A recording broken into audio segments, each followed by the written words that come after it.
Hey YouTubers, Redneck Brian here. I know it's been a few days since I did a video, but I got a video for you. I'm actually going to pull apart the carburetor on the 5 kilowatt Onan generator here and clean it.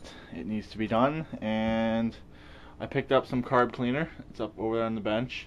Got a couple containers I can let some parts soak in overnight, such as the seat for the needle, and I want to inspect the float, see if the float has a hole in this, because the symptoms I'm getting are of having a hole in the float or dirty carburetor.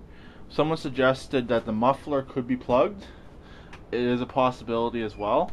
I do have another muffler for this, and I'd still like to run it off the side and up.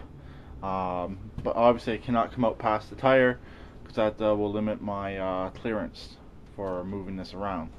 So, and also when this thing cranks over, it just rattles like crazy. I very much doubt I'll be able to get to doing the exhaust this month. So that will most likely be next month, tax month. So that explains it right there. Money tied up in paying my accountant. And anyways, so that's what I'm going to work on right now. I'm going to pull the carburetor. It should be similar to the 4 kilowatt. I got to pull the intake. I believe just pull the intake and undo the linkages on the carburetor, undo the electric choke, and it should come right off.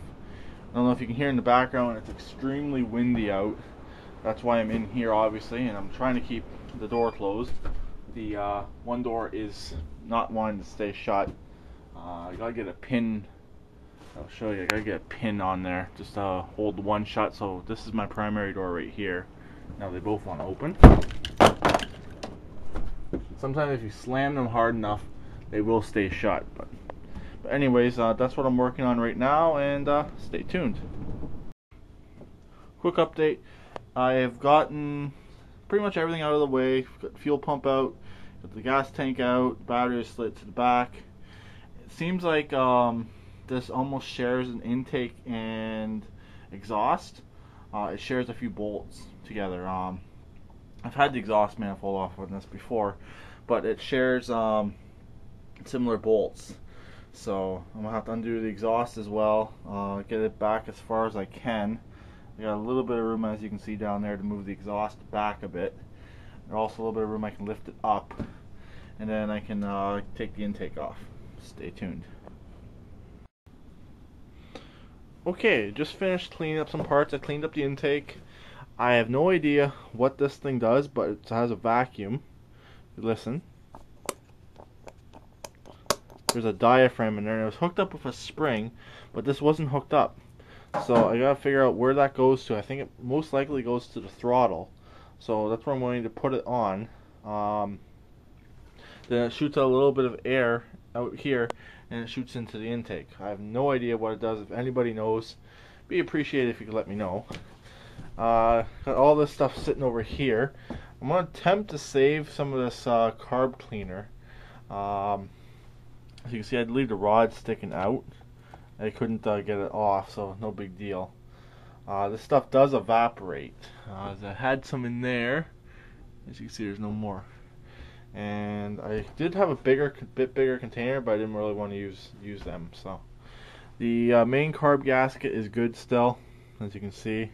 Nothing wrong with that. I got the little part sitting in there. Got a little bit of carb spray in there. This one's empty, pretty much. And pretty much empty. This one here is empty, and that one there has a fair amount in it still, but the tip broke off.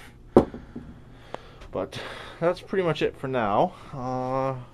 I'll most likely all that sit overnight. Got all the needles and seats sitting in the stuff as well. I'm going to, before I go in, take the wire wheel and clean up a few of the surfaces on here. Get some of that done, and maybe spray some engine cleaner on it. Just to get some of the oil and grease off of it, and help to clean it up a bit. So that's pretty much it for this first stage of this little project I'm doing on this generator, trying to get it to run a little bit better. And hopefully you guys enjoyed a few of the things I did show taking it apart, and how somewhat, if I know as much as Some of you out there probably know. And if anybody does know more than me, please comment. It'd be greatly appreciated. This here, as far as I know, that has the points in it. So that might actually be worth it to clean those out as well. But I won't be able to do it as it sits right here. I'd have to pull it out so I can get to them.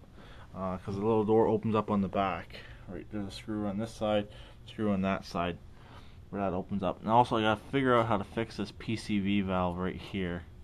There's a few problems with it as well. So yeah, that's pretty much it. Also, if anyone knows where to get gaskets for these, that would be another appreciated, if you could let me know. I'm going to eventually need intake and exhaust gaskets for this, and they're pretty funny looking gaskets. But I have them here somewhere. I'm going to place them right now, right this second. You see here. So I'm going to show you on the intake how it works. It uses a center common bolt right there, and uses like a 8. The gasket looked like a letter 8, or sorry, number 8. And yeah, that's pretty much it. So I'll talk to everyone later. Please keep it redneck like always, and if you could help me out, it would be appreciated like always. Bye for now.